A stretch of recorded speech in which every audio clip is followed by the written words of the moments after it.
Welcome back to another episode of the Higher Ed Podcast. I'm your host, Kamar DJ Arnett, flying solo today. We got a sensational guest with us. Mr. Stephen Boyd is here with us. Love to have you. Appreciate your patience in joining us today. Could you please introduce yourself to our audience? Maybe kind of give them your origin story. How'd you become so successful? I'd be happy to do that. Thanks so much for the opportunity, Kamar. Higher ed is my passion, and my primary focus for the last almost 25 years now has been international higher ed, Sure. particularly in the area of international student recruitment and admissions. Um, Higher ed was like a second or third career for me. Yep. My family and I were living in Latin America when I came across a university there because we were Americans living in a foreign country, they're an American university looking to recruit down there. They approached us and asked us if we could be of assistance to them, and I happily obliged to a very limited degree. That was back in the 1990s. And when my family and I returned to the U.S., we were approached by them, and I'd offered a position at the university. So that's kind of how my higher ed career began. And I started as an admissions counselor. I was like the oldest admissions counselor on the team, in our department. But it was a wonderful experience because really I believe that the way you learn is to start from the bottom and to learn the skill set that you need to really learn the trade in a way, I guess, however, I've worked at institutions where I've worked in undergraduate, transfer admissions for undergraduate, freshmen, first-time freshmen, and also domestic graduate. But eventually I moved into the area of international student recruitment for both undergraduate and graduate. And that was really the area that most attracted me from a point of view of love for other cultures. I grew up in a family. My father was in the military, and as an Army brat, we traveled around a lot. Yep. Every 2 years, we were moving station, either to a different place or around the same area. We lived overseas a couple of times in Europe, and I think that really sparked my desire to understand cultures and understand how different people think. And without really realizing it as a young person, my mind, I think, was opening to that the world is there's more than one point of view in the world. Sure. When I went to university, I studied high school. In high school, I studied Spanish, and I decided to major in English literature. And I decided eventually to do a double major in Spanish, and that took me to a study abroad experience in Mexico and Guadalajara. Oh. And I think that really changed my life. Okay. From then on, I really wanted to work, with not necessarily in higher ed, but an international cultural exchange. My goal at that time was to finish my degree, go to Latin America and teach English, and then figure out the rest. So when I came on to I had an opportunity to go work in Latin America in the early 1980s, and I took that opportunity, and my wife joined me later. My children were born there. And then we came back to the United States just after 9/11. And that's when I started in higher ed. And I've been working in higher ed now for the last almost 25 years in different areas. Nice. If you had to pinpoint when you first fell in love with higher ed leadership, do you remember when it was? If so, tell me about it. Well, I guess what I believed is that education is a service. When you're in recruitment, like I've been in recruitment for many years, you learn how to do sales, you learn marketing techniques, you understand you need to study your market, understand the needs, wants, and desires of your target market. And in my case, working abroad, I worked in institutions that had a very high level of international enrollment in the early 2000s, kind of like in the vanguard of recruiting students. And so you learn that you need to understand truly what your student market is. You can't do it from your desk. You've got to go abroad, you've got to visit countries. And I guess when I began to travel abroad, from as an international student recruiter, and then later directing a team of recruiters and admissions counselors, I always felt that how much we're offering, to the potential student, no matter what country they're from, they can further their career. It can broaden them as people. It can bring cultures together. So, I guess my love for the work that I was doing is beyond education itself, but the contact between culture, between different people of different ways of thinking, and then kind of creating in this way a global consciousness that we are a global community, and that we're all interconnected, and then we can work together. So so international higher ed has been for me that pathway to kind of kind of achieve or make progress in that direction. Got it. Okay. All right. So when you talk about international higher ed, that seems to be, one of your passions from offline and online conversations. How has it evolved from your perspective? Well, I mean, when I started just after 9/11, that was a very difficult time in the U.S., of course. There basically were no students. Doors were closed. And so we had to kind of start from the beginning and do outreach. And honestly, because the U.S. is such a prime target of international students to come here to get their higher education, we provide very fine education. I learned that in the beginning, all it was is show up. Just go there and show up, and you would become a point of attraction, and students could come that way. As we progressed through the 2000s, what I discovered was that when I would go to a fair, like in the very early 2000s, there would be 25 schools there or 10 schools there.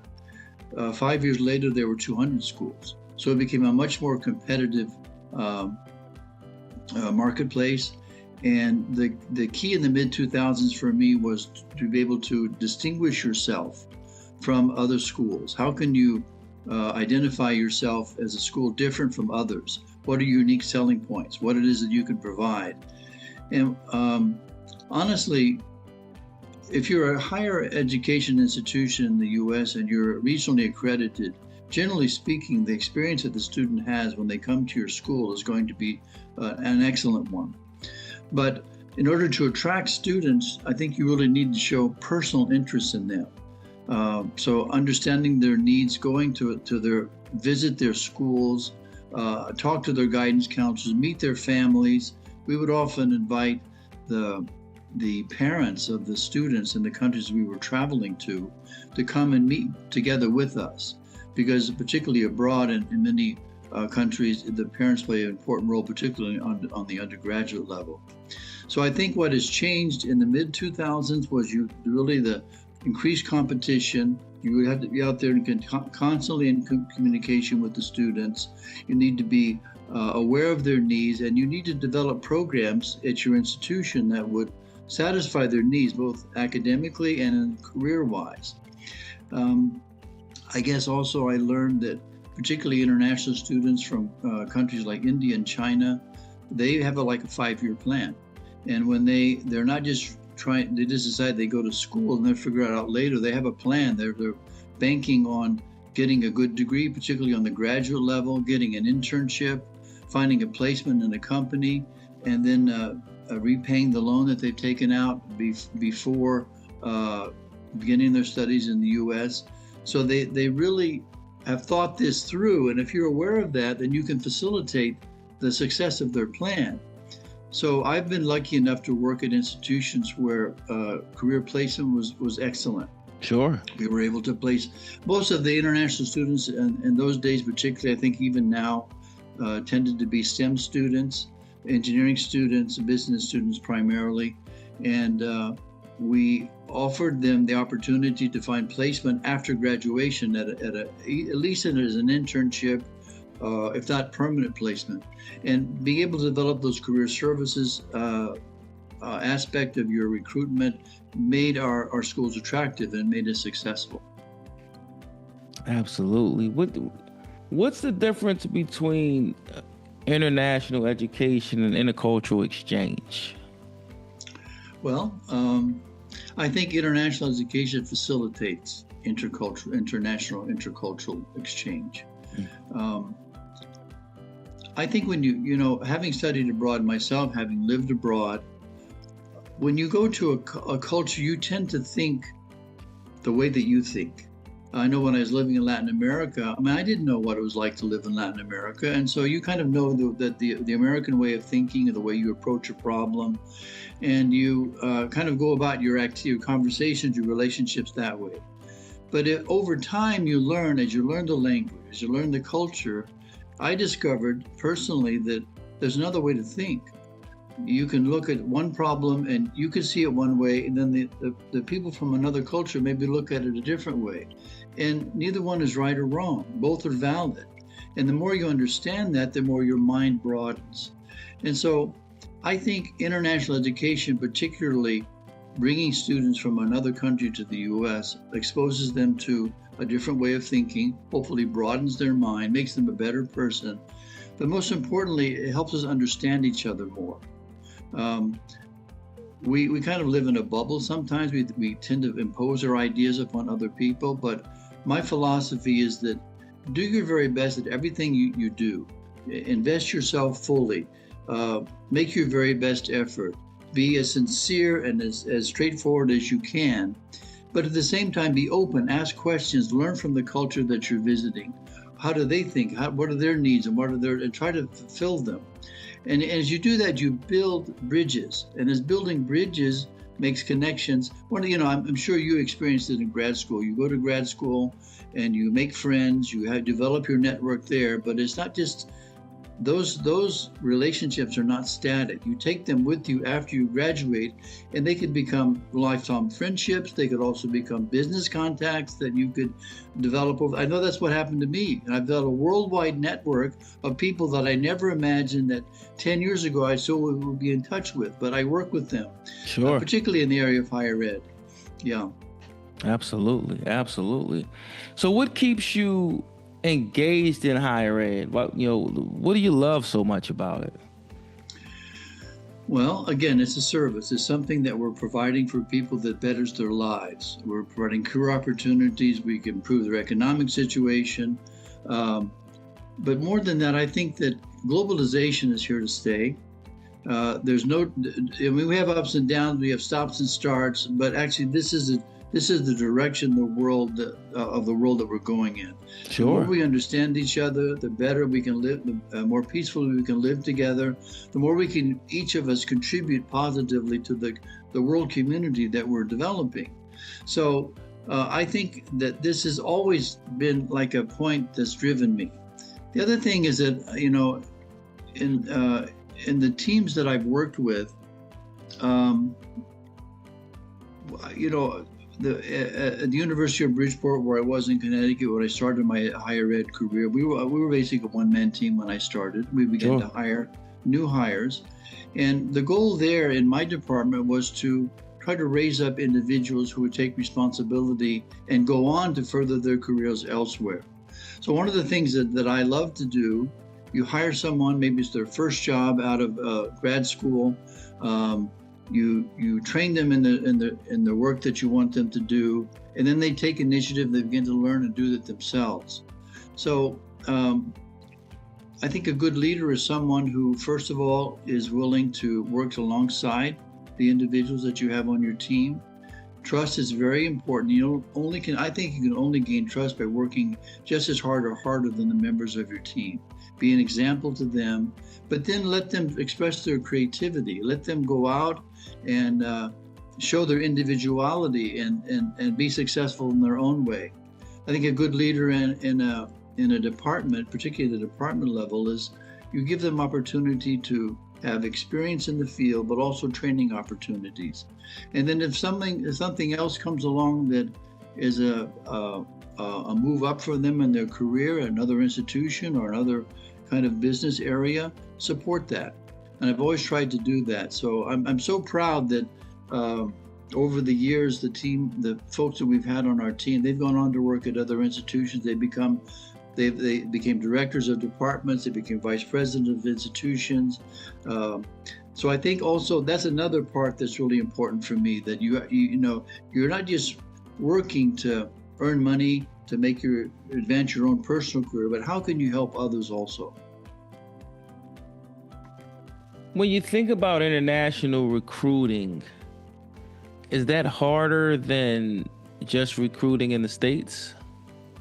It could be. Yeah, it could be. I mean, I think it takes kind of a special person who even wants to go abroad. Sure. It's not for everybody, and I know that sometimes at the institutions, people in the faculty or administration that work in other departments, oh, you guys, you get to travel all over the world, and you're doing this and that and the other. Sometimes you have a nice photograph of someplace, very special, beautiful place, but actually it's very, very hard work. You're continually jet lagged, and you're working hard to understand the culture. You can't find the address of the places you're trying to visit. Sure. You get lost, and the taxi driver drops you in the wrong place. So I don't think it's not everybody's cup of tea, but it is a challenge, but nevertheless, I think it's so rewarding, because that changes you. It makes you, if you do difficult things in your life, the next challenge is not as hard, as difficult. Well, I did that, now I can do this. So sure. Yeah, so I think it's different working in international. Often also building relationships with like partner institutions, universities in other parts of the world. There has to be a meeting of the minds in order to meet someone and really have a successful cooperation. You have to really understand what they want, and sometimes there's cultural differences, there's language differences that make it difficult to really communicate well. You're saying one thing, they understand something else, and so you miss each other. Over time, however, as you spend time in the country that you're visiting, as you make effort to understand the people, the more you communicate with them, the better communication, the more successful you become. I mean, my work in international recruitment took me to 60 countries around the world. And so, I was in Southeast Asia, I was in South Asia, I was in the Middle East, I was in Latin America, I went to Europe, North Africa, so many different places that each place is different. But what I've learned actually is that we're all people. We're all people, and there are certain common values: respect for the other culture, doing your very best, showing the very best that you have, but being willing to learn, willing to ask questions, understand what they need. I think if you can, this is kind of, for me, the internal piece of successful student recruitment. We have many tools. We have our programs of study. We have our activities where we go, we meet groups, and we talk at Education USA centers around the world. We go to the U.S. consulates and we meet with the folks there. We go to universities and talk on an official level about our degree programs. We talk about our career placement activities. We have our comm plans in place, so we're trying to really get the attention of the student to attract them to our institution. But if you don't have the heart-to-heart connection with the students that you're meeting or with the faculty members that you're engaging with, you're not going to stand out. And I think, honestly, in an age of AI, where we're doing so much to automate things, we have so much more information available, if we don't keep that human element, or let me say it this way, those that employ all the technological tools that are at our disposal now, and at the same time keep the human connection and make the connection on the heart level, on the mind level, with the market that you're working with, those are the institutions that will continue to be successful. Absolutely. I know one of the things you talk about in just admissions period is the importance of networking and building personal relationships. Is that something that you kind of came into the business and you already knew it, or is this something you learned throughout the years? I didn't know anything about networking. I'm kind of an introverted guy. Not easy for me to go up and talk to people. As long as they have a script, I can work with that script.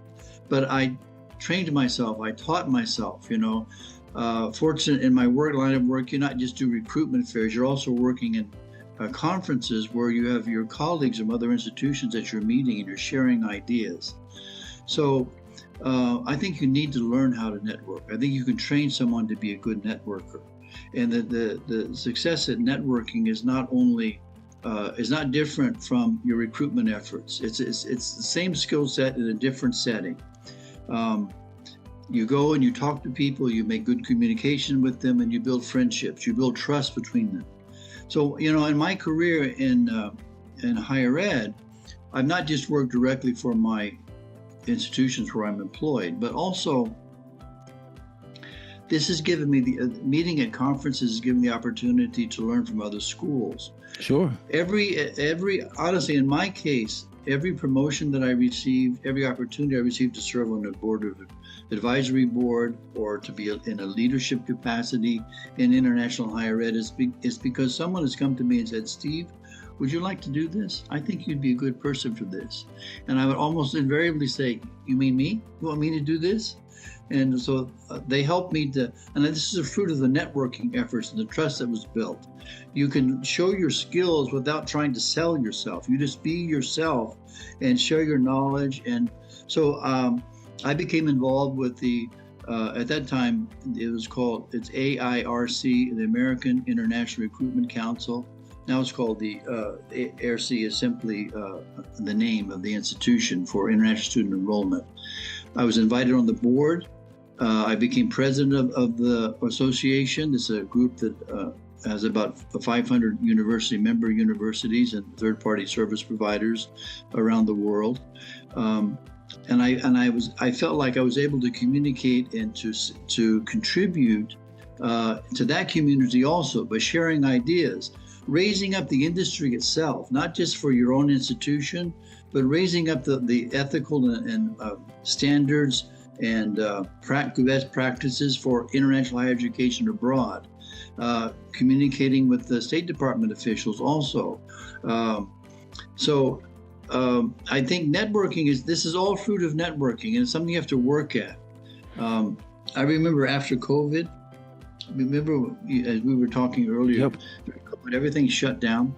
Yep. After we kind of started to come out of COVID, then we went back to traveling and also having conferences. Sure. And I remember the first conference that I had, I forgot how to network. Wait a minute, what do I do now? I got to go talk to this person and do this, but you get into it, you practice it, and you become successful at it. And you never know where the next person that you meet is going to take you in your career. So opportunities open their doors, but you got to knock on the door and get out there and talk to people. I mean, I appreciate the fact that you contacted me, Kumar, to be on the program. Yep. We met on LinkedIn, and there's many ways to further your career. But the fundamental thing is building trust, building your own individual integrity as a person so that people can believe in you and they can look to you for some kind of support or guidance. And that's all fruit of the work that you do in your career, throughout your career, and the kind of person that you are. Absolutely. It's interesting because you've got to have that understanding, at least I believe, with people in order to be strong in leadership development. And I know that's another one of your passions. Tell me a little bit about your philosophy in terms of developing leaders, and we'll kind of unpack that a little bit more. Sure. My current role, I'm a Dean of Enrollment Management Student Life at HJ International Graduate School for Peace and Public Leadership currently. It's a very small school, but in addition to being Dean, I'm also a faculty member, and I teach leadership theory and training, organizational behavior, etc. There's many theories about leadership. I really aspire to promote the theory of servant leadership, which means that the top guy, you're a leader not because of your title alone. If you're appointed to a position in a company or in a university, okay, you're the director, you're the vice president, you're the dean. However, your authority as a leader with your title alone will endure a certain period of time, but then it can dissipate. Sure. Unless you keep pace through your own hard work and your example for those people that are working under you, whether it be 2 people or 100 people. Everybody looks to you to be an example of hard work, integrity, ethical behavior, best practices, etc. Yeah. Earlier I talked about starting at the bottom. When you're assigned, I've been assigned as a leader in a different position in a new university, someone I don't know. So one of the first things that I would do was I would do like a visiting tour.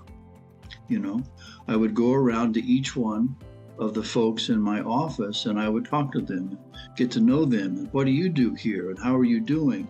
And always provide. So it's always, as a leader, it's always easy to be critical. It's always, okay, you're not doing this, you're not doing that. But my philosophy is that before you make one word of criticism to someone that's working with you or a colleague or even your own superior, I always try to find 10 things that person does well. And note that to the person. Okay, wow, you're doing this really well. That's incredible, and then build a relationship on a positive, affirmative basis. That's one thing. The second thing is that I try to understand what they're doing. And I hope that in my career, I've already done their job. Okay. Because if I've already done their job, then I understand how hard it is. Everybody's job is hard, Right. Everybody has struggles. Everybody goes through difficulties. But if you've done that job, you understand why they're struggling. So your heart's different towards them. Your mind is different towards them. You have more compassion, more understanding, more willing to give a second chance. I'm always willing to give a second and third and fourth chance. Sometimes it doesn't work out, but many times it will if you're there to encourage them. And if they know that you understand what they're doing and you can give real advice based upon your experience, they respect you more. And so when you ask them to do something, then they're more willing to respond. And people tend to perform well. I think also giving people freedom in their work. Once you have put them in their job, you give them the description, give them some basic onboarding, and you're there to guide and coach, but not to control. Oftentimes, and I'm not a micromanager, but I'm deeply involved in what people are doing. So I would typically go around on a regular basis, periodically, to everybody's workstation. How are you doing?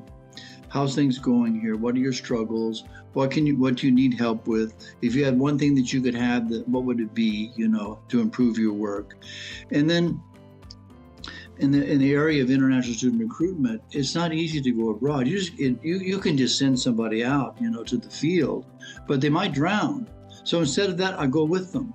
On their first trip, go with them and work side by side with them and spend the 12-hour day, where you're jet lagged and you can't figure out what kind of food to eat, or you're getting sick because you drank the water and the water wasn't good. So those kinds of experiencing things together gains people's trust and respect. So later when you ask someone, so-and-so, can you do this? Oh, absolutely, I'll give it a shot. Yep. And then always be there to encourage them. So I think in this way, you're raising people up and teaching them to be leaders. And I've had more than one person come into my office later and say, Steve, I got a job offer at another institution. So to me, that was a compliment. Yep. Of course, I don't want to lose this person. This is a great person. But they got a job offer at a well-regarded institution because they did well. And that, in a way, reflects upon my institution and upon me personally. So I've never said, no, don't go. If that's what you really feel you want to do, I'll support you. I'll give you a letter of recommendation. So by doing that, I lost some very good people who have gone on to very important roles in other institutions and other service provider companies. Sure. But I keep the relationship with them. And so they'll come back to me and they say, ask for advice or support, or we'll meet each other, we're on friendly terms. That's good for everybody. However, I realize if I had said, no, I don't want you to go, don't go to that place, blah, blah, blah, maybe I would cut the relationship, and I'm actually closing off my success also. So I think leadership training is being the example first, working harder than those under you, doing the work side by side with them, but then raising people up and letting them be free to express their own creativity, guiding from a bit of a distance, but then cheering them on as they gain success in their career and actually as people. So in a nutshell, I think that's what it is, Kumar. Absolutely. So with the advent of, technology, AI, when you think about leadership development from just a talent or what we call human capital, do you look for different people, different skill sets, or do you have to change the way you kind of develop leaders because things are moving so much faster now? Yeah, I think we're all asking those questions right now. We're being hit by an avalanche of development of technological tools, the advent of AI. Most of us, and if you're like me, don't really understand everything that's going on, and you're both seeing the advantages, and you're fearful. Sure. I think, however, that the successful people in their future careers, if they're starting out or in mid-career or they're still advanced, you need to be able to have a basic grasp of what AI is and how to use it. It's a part of our lives. And I think as a part of someone's portfolio to be considered as a new hire, they're going to have some basic understanding of AI and how to use AI. So at the same time, honestly, in higher ed right now, I work as a international recruitment advisor for Quinnipiac University in Connecticut right now. And it's a part-time job, but I help them out. And at Quinnipiac, they're using AI primarily for predictability analysis, right? To be able to see in the funnel who you should mostly focus on. So it's still limited. And you can refine your enrollment funnel to focus on those people that are whose goals, needs, and interests match what you have to offer. And you can improve your communication. You can be available for them on a regular basis, responding. However, the little that I understand so far however, there is a limit that you could lose some of understanding. The analysis could be a bit off, or the communications that you develop or that AI produces for you may not be as personal. They have all the information there, but the contact is not there, the human contact. I think we need to keep our eye on this. So in terms of hiring someone, I wouldn't be looking for someone personally who simply is a technical expert, who's an expert in technology, who knows AI very well, can use the tools. I would look at the human being and see, do they fit in my work context still? Or are they going to be a good teammate to the rest of the members on the team? Or will they be successful in communicating well on a human level with their potential clients? So I think we can't ignore that. Got it. Okay. Yeah, I'm curious to kind of wrap up, but this insight is extraordinary. What are maybe 2 or 3 things you think that higher ed has to get right as we transition into the future? Well, that's a big question. I think there's more than 2 or 3. Let's see. So what would I say would be the most important? I think higher education in the U.S. has changed fundamentally over the last 30, 40 years. Sure. We've been involved like 25 years. I think we've become much more career-oriented than we were in the past. It's not just learning for learning's sake. People want to get an education in order to have a good career outcome and get a good job and move on from there. And I think we can't sacrifice that. With so much information available at the fingertips of everyone, particularly with the advent of AI, some people are questioning the need for university education, So I think that we have to be cognizant of this and develop programs of study that are meaningful in the sense that they meet the goals and needs of our market, right? I don't believe that higher ed should be totally market driven, but in the past, higher ed in the academic ivory tower kind of ignored the market. We've kind of gone the other direction, over the decades, where we're I know in terms of bringing students into the university, we're looking at our market needs and wants. But I think higher ed has a responsibility also to create good citizens. So our education can't simply be technical. I think it has to be also, we have to include the social science, we have to include literature, we have to include language. We can't avoid those things. And I think the folks that really produce the most and that are most, the students that graduate that will make the biggest impact, it isn't the school that they go to, it isn't necessarily the degree that they were in. Because I mean, how many students, and I don't know if it's your case, Kamar, but you get a degree in a certain area of study, but you never work in that area. But Sure. that degree allows you to be able to go forward and be successful in your life in ways you didn't imagine Yep. because you had that background. So I think we need the sciences, we need the technology, engineering, computer science, we need business, but we also need social science, philosophy, we need language, we need history. We can't let that go by the wayside. We need art. So how I think higher ed is being challenged by that, because how can higher ed direct people with who are social science major, for example, into a successful career? It's hard. Those are the undergraduate degrees that have the lowest, they're sitting lowest on the pay scale when they come out of school. But I think this is a significant challenge that we're facing right now. Gotcha. Okay, and here's my last question, and this was going to be a tough one, so take your time. Is there one thing, or what is the one thing that higher ed has to be careful of, right?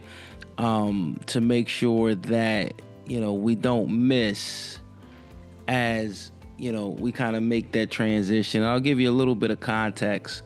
A couple things that we've spoken about a lot on the Higher Ed podcast is the enrollment cliff and how post-COVID kind of the environment or the climate changed, where there was a time when everything or everyone, it was just expected. You go to college to succeed. You go to college to succeed.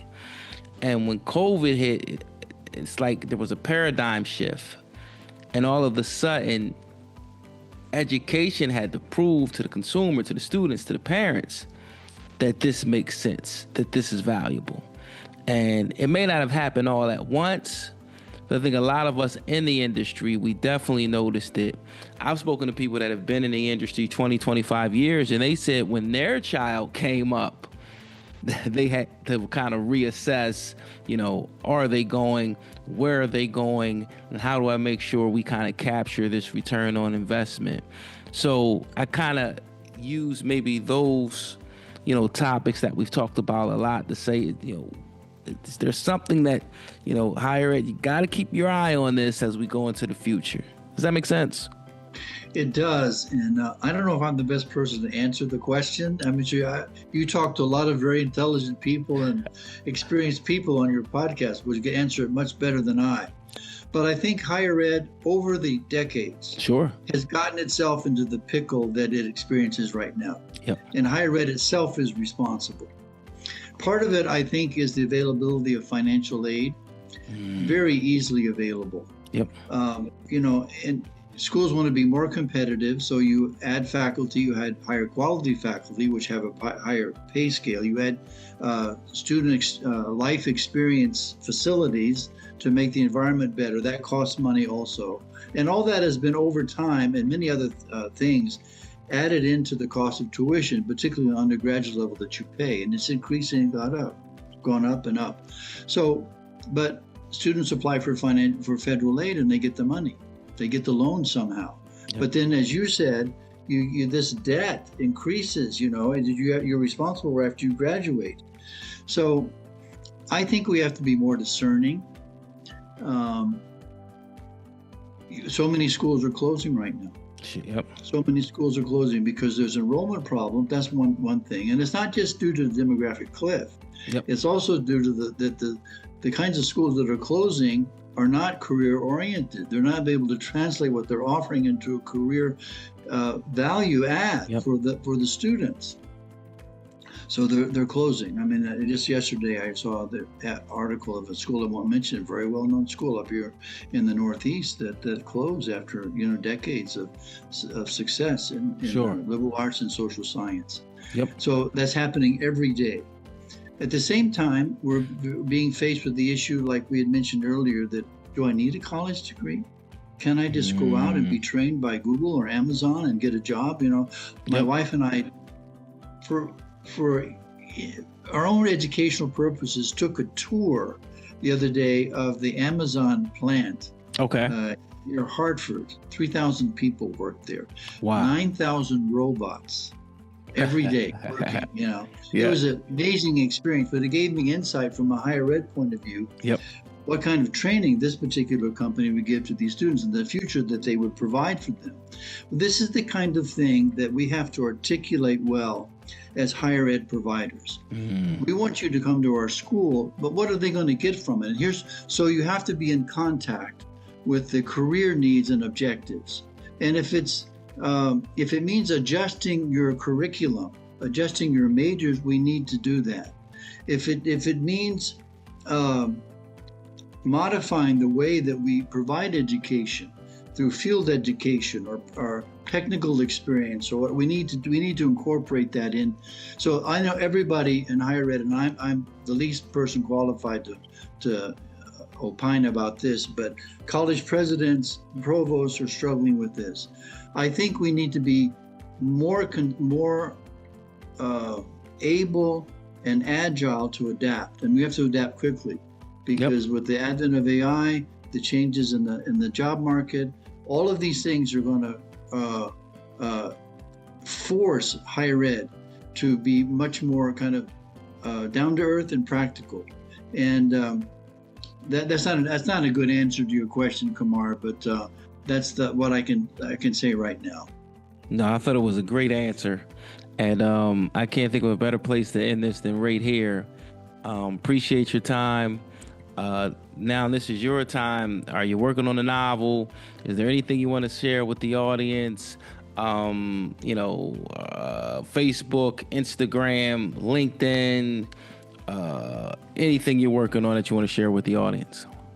Well, we met each other on LinkedIn. That's the social media platform that I'm primarily active on. So people, if they want to get in contact with me, please reach out on LinkedIn. I'm happy to be available. I serve on several advisory boards. I do consulting work on a part-time basis. I belong to Gateway International, which is a consulting service, also as an affiliate consultant. And also, I'm just available. Often people will write me, what do you think about this? I'm happy to help with that. In terms of a novel, I started my novel in undergraduate school. Didn't get too far. It's still in my heart. One of these days, I hope to get it out. It's been a pleasure, Kumar. Thank you so much for having me on your show. I appreciate it. Absolutely. Enjoy your weekend, my friend. This is great. Take care. Thank you. Bye-bye now. Bye-bye.